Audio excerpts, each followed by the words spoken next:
Okay, here we go. The Ben and Maggie Show. He's about to get crazy and wild. Stay for a while. Don't touch your radio The Ben dial. and Maggie Show. Kicking it back, sports talk. Listen to that and stay tuned for some giggles and laughs. Go. Welcome to the Ben and Mikey Show. Yes. Did you hear me? Can everybody hear me? I can hear you, Mike. Testing. I can hear you. Ben, can you hear me? I can hear you. I can't hear Ben. See? He said he can hear you. All right, well, if we can't hear him, then That's all right. He's our mute partner today. But he's got to answer a lot of questions. I can hear him beautifully, and he can hear himself as well. I can't hear him. What do you mean you can't hear me? What are you talking about? See? Barely hear you. It's Barely. Turn up your headphones. No, I'm not turning up my headphones. This is look. We've had all kinds of technical snafus today. You know what a snafu stands for? And now I'm hearing echoey shit. You never mind the echoey thing. That's I'm taking care of that myself. We pride ourselves, especially Bill Smith, who's an unbelievable wizard when it comes to the quality of the podcast. Pay no attention to this man. He's unbelievable. But everything is. We've done 7 years, 307 episodes, and only once did we have a problem. Remember? Yeah. I see Ben has the white Electro Voice RE20 microphone. Nice. It's a good mic there. Yeah. But I can't see Ben right now because that's another one of our. Don't you worry. I can see him all right, beautifully. Okay. Stop worrying about everything, Mike. He's probably giving me the finger from wherever he is. Giving you all the fingers. He's not here. This is his chair to my left. He's normally sitting right here because Ben didn't heed the important advice. Take your car to Pro Automotive. I know. Did you say Pro Automotive? Yes. Got trouble with your car, truck, or SUV? Pro Automotive is who to see. Pro Automotive. So now Ben's car, I think it's his Explorer, right? Yeah. Is in the shop because he didn't go to Pro Automotive and take the advantage of the free loaner car they give people that come in and have their cars fixed there. Right, Ben? That is correct, unfortunately. Now, Ben, let me ask you a He's question. sad now. You notice he's sad? I have a technical question. Can't leave his house. Since this is being recorded on the Zoom, it's being recorded on your end. Is that correct? So it can hear everything you say and I say and Mike can say? Yeah, just like any other podcast we do. Yeah. Okay. Except normally I can hear what you're saying, Ben, and see you. Ben's audio is not coming through the. Right. That's it. Yeah. And I'm not a high tech guy. I'm an old goat. To me, high tech is when they changed the rotary phones to the push button dials. That's high tech. Oh, okay. Pricey. That's what I do. Joysticks, stuff like that. I know all about that shit. Yeah. We are brought to you by Pro Automotive, where Ben should go next time he needs to have his car fixed. It's true. You should go there too if you need a car repair. You mean me? Anybody. Oh. Anybody that's listening to the sound of my voice. Go to their website, proautomotivema.com, and they're the very best. Now, if for some reason you're listening to this podcast on, what are we on? Spotify, we're on iHeart, we're on Apple, right? If you heard a commercial or two before the podcast actually began, then that's something that we're going to have to nail down and figure out just why that happens. Because those commercials are worth thousands and thousands of time. And some of them, I listened back. Somebody's playing commercials at the beginning of our podcasts. I don't know who's doing it or who's getting paid for the commercials, but we got to find that out. Now we deal with what CLNS is it? What's the name of that company? It's North Station Media or something, Ben. Yeah, something like that. We deal with them, right? They so let's say we take our little podcast, we put it on an imaginary shelf. Then North Station Media takes the podcast and they put it on Megaphone, which is a national platform for podcasts. It's huge. Right. So they take it, and somewhere between us doing it and it appearing on the internet and listening to it, all of a sudden there's commercials in the beginning of it. And Ben, you're not getting paid for that, right? Nope. I'm not getting paid for it. Smitty, you're not getting paid. Have you gotten any checks from that? I'm sworn to secrecy. Yeah. Now we North know. Station Media should be sending us money, right? Well, yeah. Okay, but they haven't. It's been 2 years since they sent us any money. So that's what we got to get to the bottom of. And for the people listening at home, if you don't want to hear the commercials, you can fast forward to them, right, Ben? Yeah, of course. Okay, so just fast forward to them. Don't even listen to them because the only commercials that really matter are the ones that I personally endorse. Mike, just remember. Yeah. There's no podcast without a sponsor. Anyway, so that's a big question mark now because I'm like, is somebody stealing from us? They might be. Well, I'm going to find out. Okay, I'm going to get my gumshoes on and do some investigation.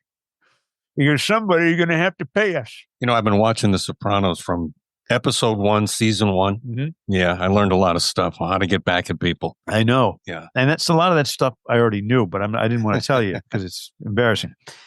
So welcome to the thing here. Again, no matter what happens that goes wrong with this podcast, my favorite expression is still, yeah, so what? Yeah. And I'm going to continue to be consistent in that regard as having that as my motto. Now, what is your motto again? Wasn't it fuck it? I think That's is. me. Fuck it. That was bad. Yeah. What was yours? Mine is, I don't know. I don't know. Yeah, because the commercials I'm hearing that are on there on a pirate fashion are big companies like Verizon, McDonald's, Mint Mobile, WhatsApp. They got a whole bunch of commercials. There's alcohol on there, and I don't endorse alcohol because I don't drink anymore. Oh my God! But they're throwing them on there, and I'd like to know who's authorizing this shit. I drink alcohol. Well, then you could do the commercial. I don't know, but I can't. What type of alcohol? This is the best wine. I don't drink. What kind of alcohol are they advertising? You listen to the commercials and find out for yourself. They're all on there, and it's going back years, all the old episodes. Somebody's making money on us, and we're not getting anything. Oh, my God. It doesn't seem fair. Nothing. Zero. I mean, none of us have gotten any checks, right? Nope. No. We're good for nothing. All right, so enough about that crazy shit. I got a whole bunch of important things to talk about. What do you have? What's you got there? First of all, coming up later in the show, Ben is going to test my my acuity. It's a long-term memory thing. You know, as you get older, and, you know, my mom had Alzheimer's. I'm afraid if I have Alzheimer's, I'm going to lose my memory. So what I do is I do little tests, like where did I put my keys?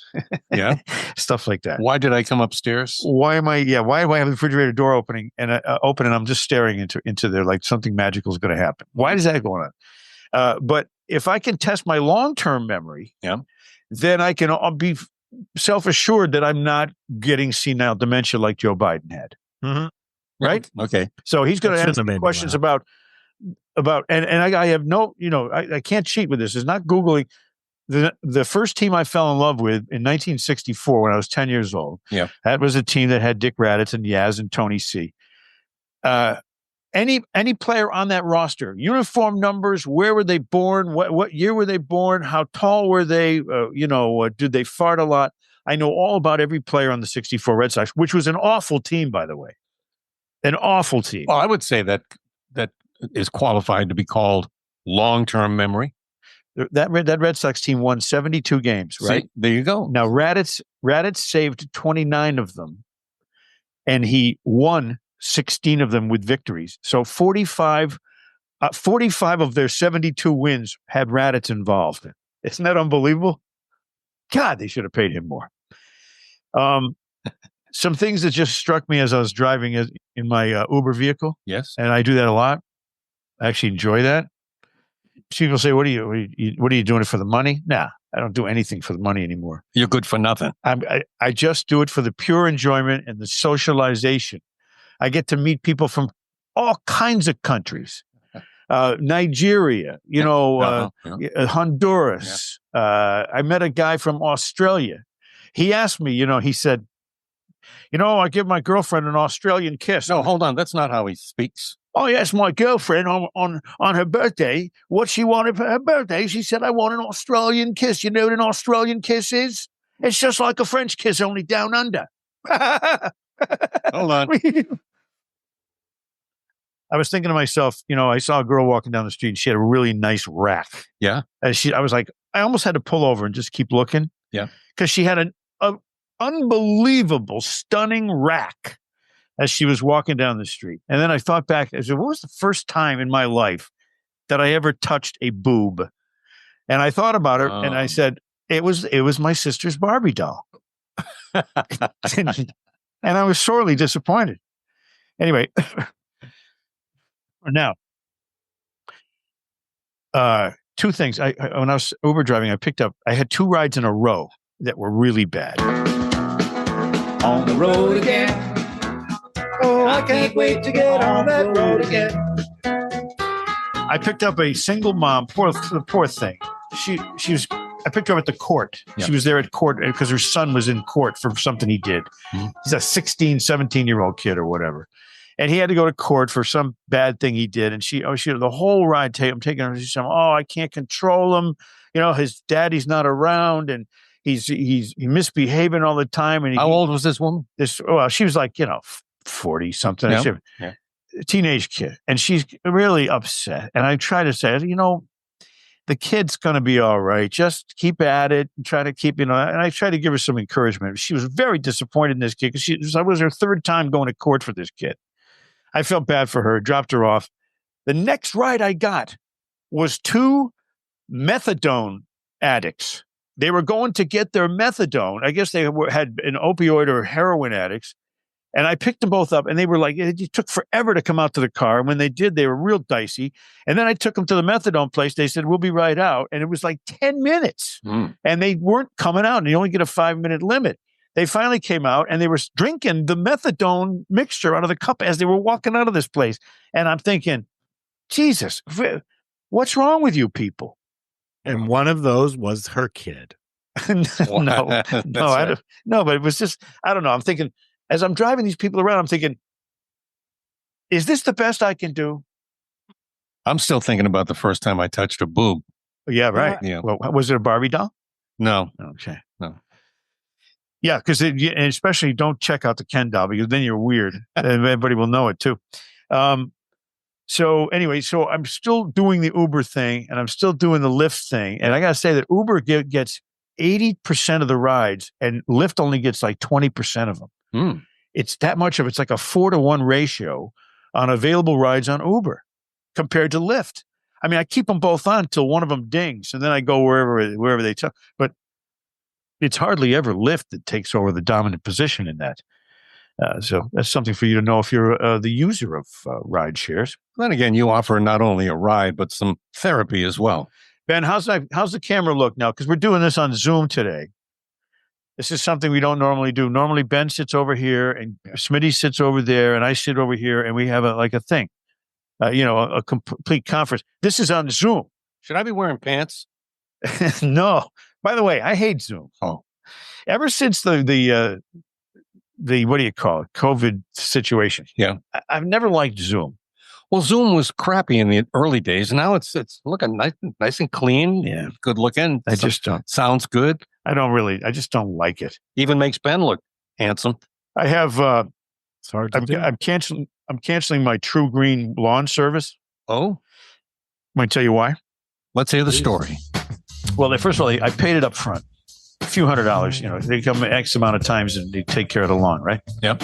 So I said, okay, that's good. Well, the first time they showed up, they couldn't finish the job because they ran out of product, which is what they put on the lawn. I said, okay. They said, we'll be back, okay. So they come back, I guess. I don't know. They sometimes come back when you're not there. Mm-hmm. So you don't really know what they do when you're not there. I said, whatever. I'm going to trust it. Well, my lawn's looking pretty yellow, not green. The name of the company is True Green. But you might have a grub problem. They're not called True. No, we got a lot of food True in my grub. house. There's food all over the place. In the refrigerator, I have teenage boys. There's grub everywhere. But my lawn was better last year. And I'm going to call them and say, you're changing your name to True Yellow? Oh. Because it's not working. And secondly, they came there the second time. The last time they were there, they said, I got a notice on my phone. Our technician couldn't finish the job. He'll be back again, I'm like, wait a minute. Why do you show up at my house and not have the stuff you need to put on the lawn? A, and B, why is it yellow and not green?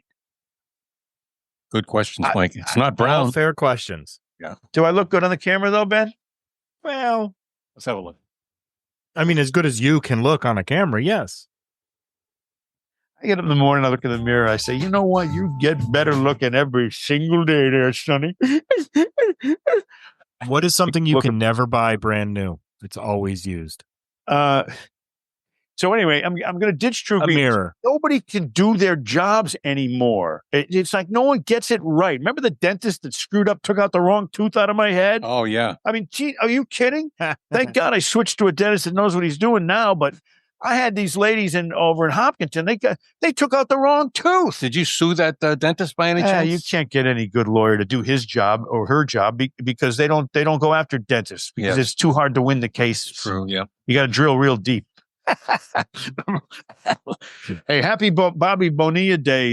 You know what that is, right, Ben? Yes, sir. $1 million Bobby check, courtesy of the Mets. Yeah, I can't hear Ben, so it's tough. He said the right thing. Okay.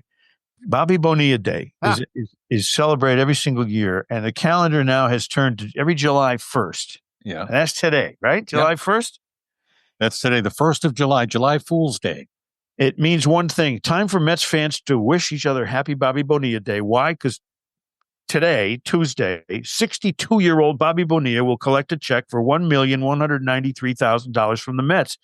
And he has done that from 2011, and he will do that until 2035 when he's 72.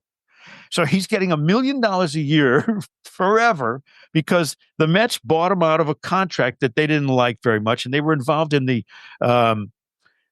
who's that guy? Wall Street Bernie Madoff. Bernie Madoff. They were involved with him, and they lost a lot of money, and so they were trying to cut corners, and they canceled a $5.9 million contract.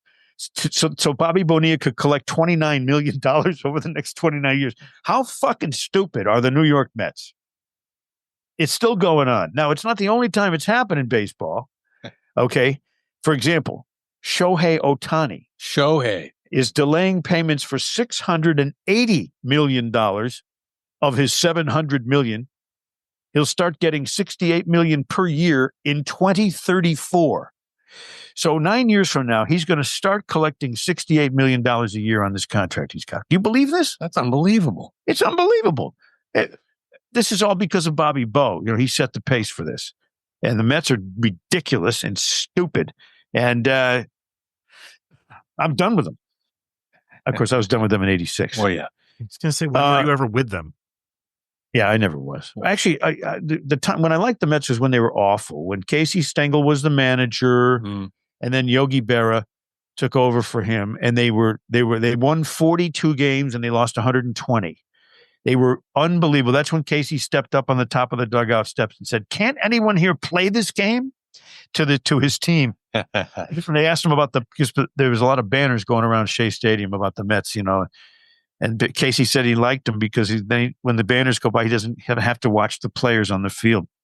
Shohei Ohtani, we did him. Oh, here's one I definitely got to talk about. What do you guys think of and they're down there today inspecting this facility in Florida, in the Everglades, the alligator Alcatraz.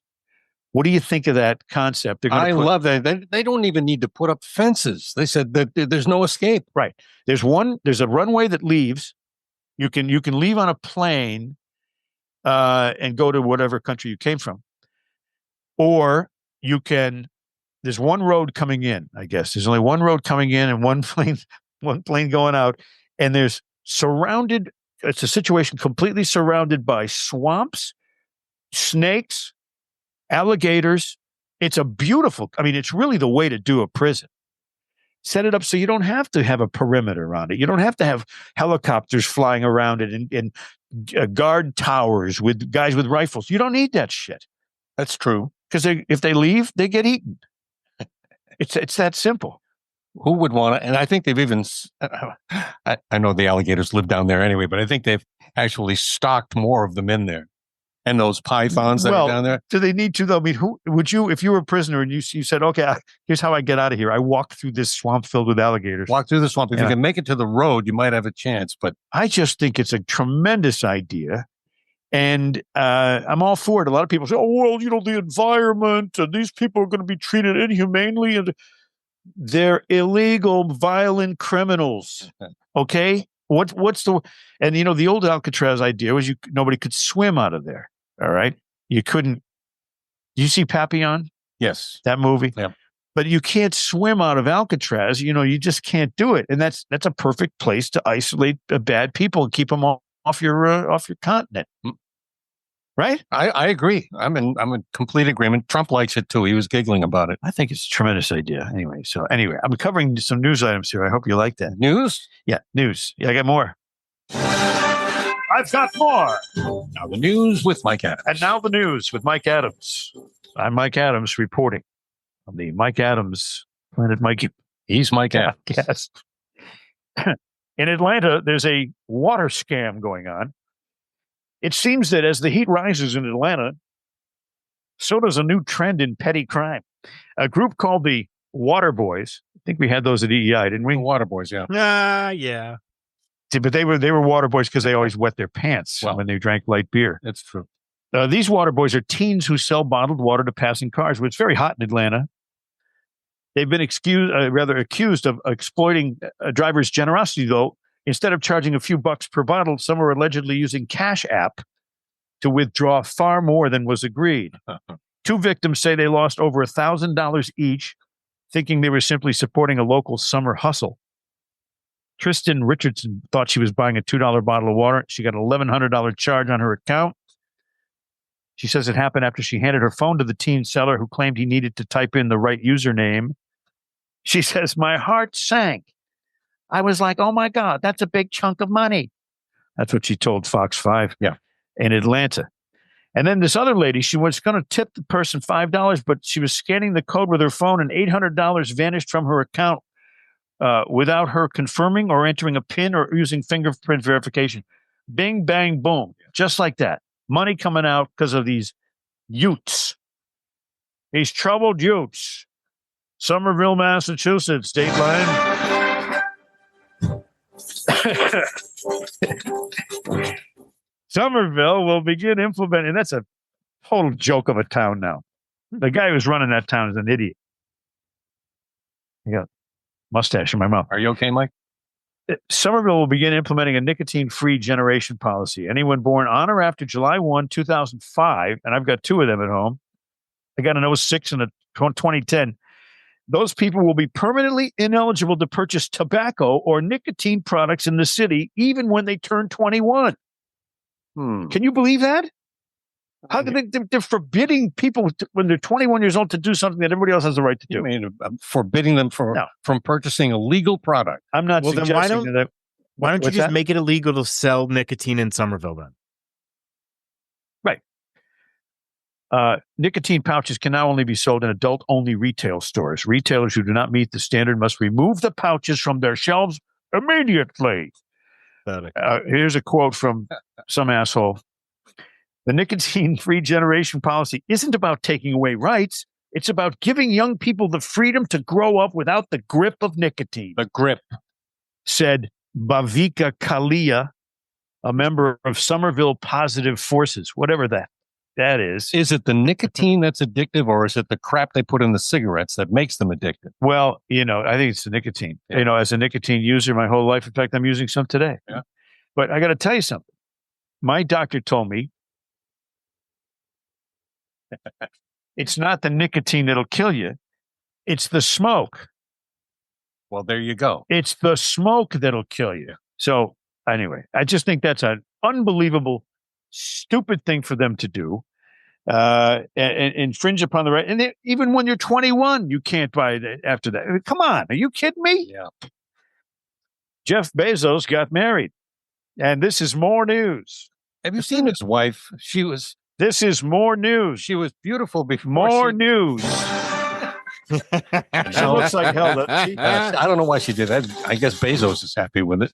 She looks like she's been stung in the face by a horde of bees. Yes. Well, stung in the face by something else that stings even more. I don't know what. The controversial 3-day wedding drew local protests and eye rolling around the world, but the billionaire couple did it anyway, quote, because they're rich, according to this person. And did you notice all the global warming people flew in? Yeah. With their private jets and the 200. This is unbelievable. The 200 guests of the Amazon founder and former journalist included Leonardo DiCaprio, Orlando Bloom, Tom Brady, who I've met, much of the Kardashian clan, who I don't want to ever meet, Oprah Winfrey, Gayle King, who last time, she's the only person on this list I had lunch with. Ivanka Trump, the Kushners, Sydney Sweeney. Many of them arrived on private jets, with more than 95 reportedly expected to land at the 95 people on private jets. Are you kidding? They say one trip in a private jet will emit more carbon, blah, blah, blah, whatever they're looking for, than your car will in its entire lifetime. Entire life. Vittoria Soretti suffered a wardrobe malfunction while attending the wedding. The Italian model, 27 years old, attended one of the couple's shindigs in Venice, wearing a silver Dolce & Gabbana dress, the same one the actor's ex-girlfriend, she was with Leonardo DiCaprio. The same one the actor's ex-girlfriend, Gisele Bündchen, donned at the Met Gala in 2003. So this lady did a recycled dress thing with the same dress. Oh my God. If you're going to go to a $50 million wedding, why don't you buy a new fucking dress? Oh. Yeah. Jesus. Now you think about $50 million. I mean, that's enough to pay Bobby Bonilla for 2 lifetimes. That's true. Bündchen and Titanic star Leonardo DiCaprio dated from 2000 to 2005 before calling it quits. She unexpectedly faced an issue with a tear in her dress. In an Instagram story, Soretti showed a close-up of the small tear on her gown, captioning it, "How it started." A wardrobe malfunction? And then in a separate Instagram story, Soretti shared a photo of much larger tear in her dress, exposing parts of her legs. And there was hair on both of them. Ew. A lot of hair. Oh, my Which God. is unbelievable. Oh, You think if you're going to go to a $50 million wedding, you'd shave your friggin' legs. Oh, God. All right? I know I have strong opinions on this, but good God almighty, it's a $50 million wedding. It's a joke. It's embarrassing, really. It really is. Now, Ben, are you ready to try to quiz my memory banks here? Because I'm just, hold on. I got to just get an Adderall over here. Oh, Mike, crush it up and snort it? I know so many people that are on Adderall. I thankfully have never even tried it. The nicotine pouch works better. Really? Yeah. Well, I mean, I'm off the heroin, the cocaine, Good. ecstasy, Mm-hmm. and I'm naturally high now. It's like that song by what's his name? I can take the good vibrations when I put my mind on you alone. I get a real sensation, feeling like I'm naturally stoned. Remember that song? Yeah. Go ahead, Ben. Ask me any question about the 64 Red Sox, and I will amaze you with my total recall. Ready? Go. All right. Who was your favorite pitcher? Dick Raditz. Wrong. Wrong. What are you talking about? Your favorite pitcher was Dave Moorhead. Oh, that's funny. See, he's trying to be funny. No, but I remember when you said that. Dave Moorhead pitched in the very first major league game I ever saw at Fenway Park. Yeah. His number was 23, and he is still alive. He's one of the few Red Sox players from that 1964 team who are still alive. In fact, I know. Do you want me to tell you who all the alive people are? Who are the alive people? Well, Mike? Yaz is still alive. Yeah. Dalton Jones, Tony Horton, Tony Horton had mental problems, had to quit baseball when he was 25 years old because he went mental. Poor guy. And he was a good hitter. He wore number 11 on that team. Dave Moorhead and Bob Hefner is also alive. Bob Hefner is like 78 years old, like 80 something years old.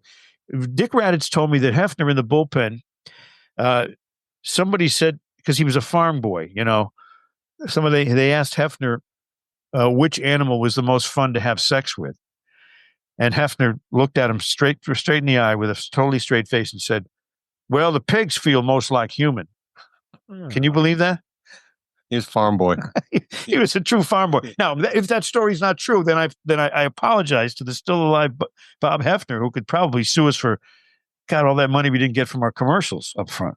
All right. Give me your top 3 home run hitters in order for the 1964 Red Sox. Well, you had Dick Stewart with, I think, 33. Yes. You also had, let me think, they didn't, Tony C had 24. Yes, that would make him third. And make him third? Well, Yaz didn't, I don't think Yaz had that many. Nope. He had 15. Felix Mantilla. How many did he have? He had 30. Yes, he did. Ha. See? Oh. Now, Felix Mantilla was a Puerto Rican player, and he was number 12, and they called him Felix the Cat. He was a terrible fielder, but he had a perfect Fenway stroke. He could just pop those little 370-foot home runs over that screen in left field, and that was the Felix Mantilla story. Which position player had the highest WAR, wins above replacement? Wait a minute. You're talking a generational gap between the stats that you think are important and the stats I thought were important in 1964. They didn't even have WAR then. If they did, no one ever talked. They didn't have it when I was a kid either. So I've adjusted. The highest WAR? Yep. For a position player. Raditz had the highest WAR on the team. Okay. So just a position player. I'm going to go with Mantilla. Nope. Who? He was third. It was Eddie Brousseau. Eddie Brousseau. Yeah. Eddie Brousseau. He sucked ass. He's dead now, so I shouldn't talk about the dead like that. He died back in 1991. Eddie Brousseau wore number 1. He was a shortstop, and he was a terrible fielder. The team, by the way, just so you know, this team sucked. They sucked. And I fell in love with baseball watching these clowns try to win. Johnny Pesky was the manager, the poor guy, and he had problems. Dick Stewart was the first baseman, and his nickname was Dr. Strangeglove because he couldn't catch anything. Raditz told him his license plate should be E3. This is unbelievable. A piece of paper flew out onto the field, and Dick Stewart was playing first base, and he picked it up, and the crowd gave him a standing ovation. And it's a true story. It's unbelievable. Okay, you got any more? Who was the opening day starter? Bill Monbouquet. Hold on, my thing's loading. I'm trying to double check. I think it was either Bill Monbouquet or Earl Wilson. It had to be one of those two. Well, who got the win?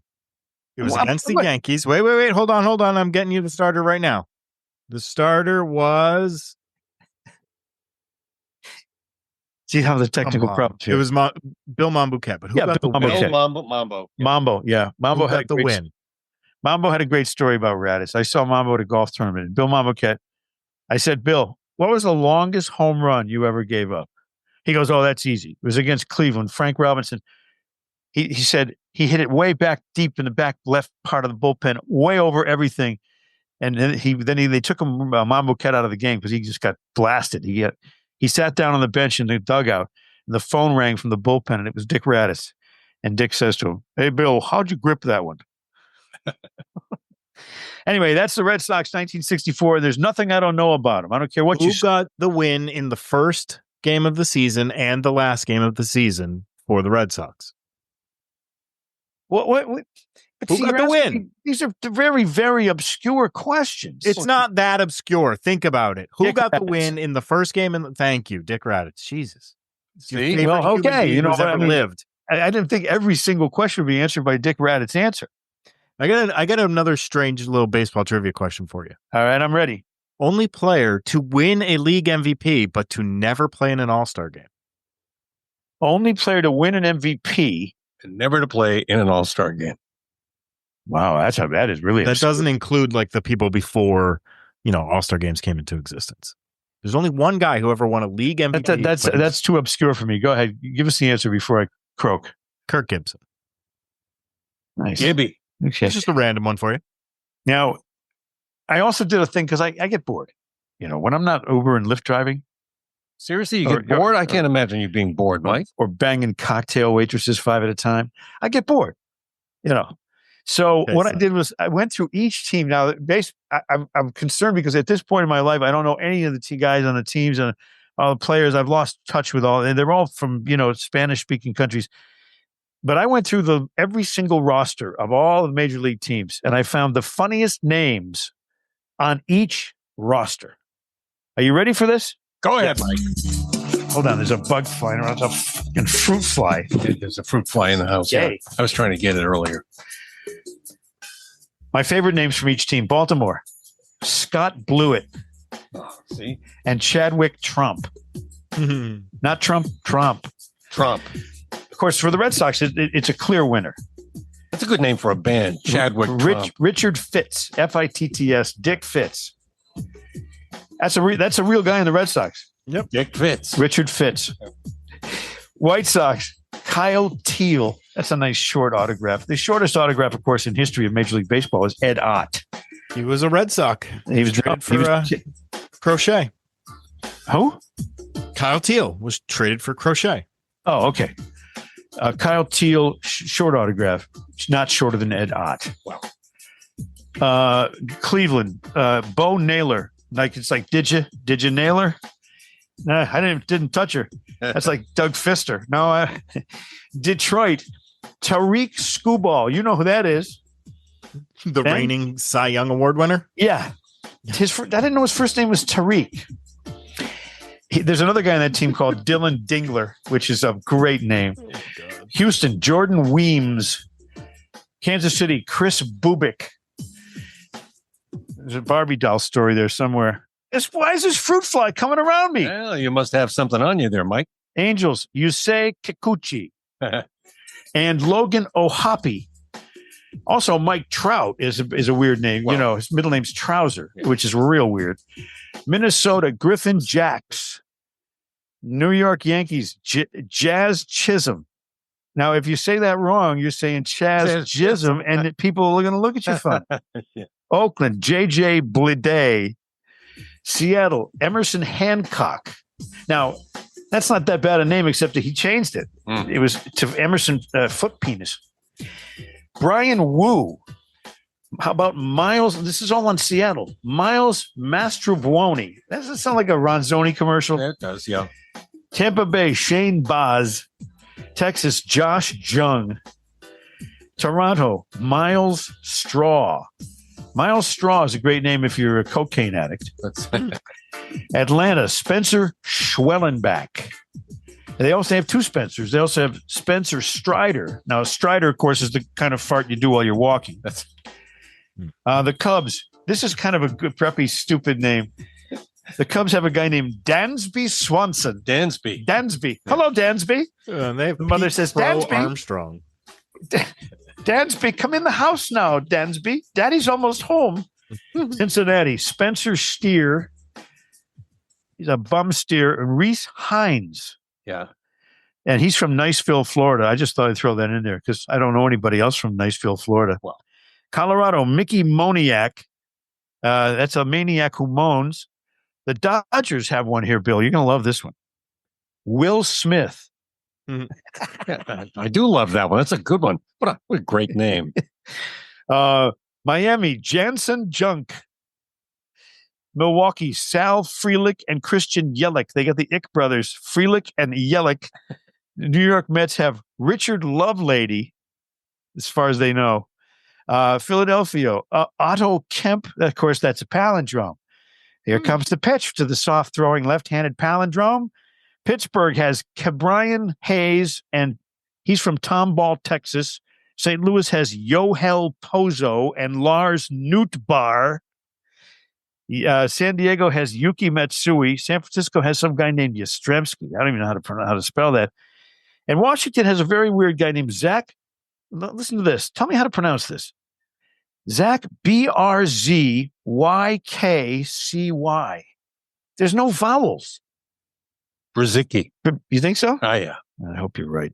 Because I don't want people calling me and saying, I know. They'll say, yeah. You got Zach's name wrong. Gone berserk. And even Ben, who actually watches baseball, didn't know that, right, Ben? It's Brixie. It's Brixie now. Yeah. Brickby. Brixie and Dixie, the two, it's like Brickssee. That's a stupid. Can I say it's a stupid name? All right. Brixie. Now, the last story I have for you, and I think this is probably all I got to say today because I've said a lot. Don't you think? I mean, I don't know how many minutes this has been, but you've said enough. It's been at least 40, right? Yeah, it's been enough. Brian Wilson died. Yeah.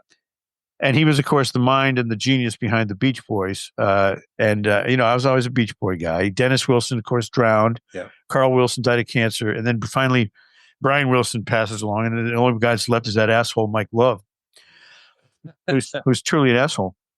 But I was a Beach Boy fan. Have you had an interaction with Mike Love? No, but everybody says he's an asshole. Oh, so I met him once. He's a great guy. He was? Oh, yeah. He says nice things. You know Mike Adams? I said, yes, I do. He says, he's Yes. a terrific guy. Yes, he's nothing but love, that Mike Love. Anyway, I was a Beach Boy fan. So as a tribute to the Beach Boys, I'm going to do a parody. Oh. I'm going to play a parody. I don't know if is this still on over here? I don't know. I'm going to do a parody of one of my favorite favorite Beach Boy tunes. You're going to love this. This is ready? What has another technical snafu? Here it is. There's no snafu. Good night, everybody. This is the Camel Toe song. The non-Beach Boys. You're a beautiful girl, and your pants are on so tight that when you stand just right, I can see it all. When you're on the beach and your bikini's soaking wet, I see a fuzzy silhouette as I look down below. I see your camel toe. Your cleavage, I see your booter cleavage. Your monkey, your muffin, you ain't had it nothing. Your Gucci, your flapper, you're showing off your snapper. Your camel toe, it looks alright, so baby let it show. Looks like a big taco. I see your camel toe. Merci, madame, wallale, bearded clown. I could really go for a sideways sloppy Joe or a tuna casserole. Baby, don't you know? I never thought I'd see so much of your anatomy. Your jeans are so tight, I'm learning gynecology. I see your camel toe. Your vulva, ooh, you know I love you. Your venda, vagina, nothing but be finer. It's furry, it's fluffy, looking kind of puffy. Your camel toe, it looks alright, so baby let it show. Looks like a big taco. I see your camel toe. Merci, madame, wallale, bearded clown. Free audio post-production by alphonic.com. Free audio post-production by alphonic.com.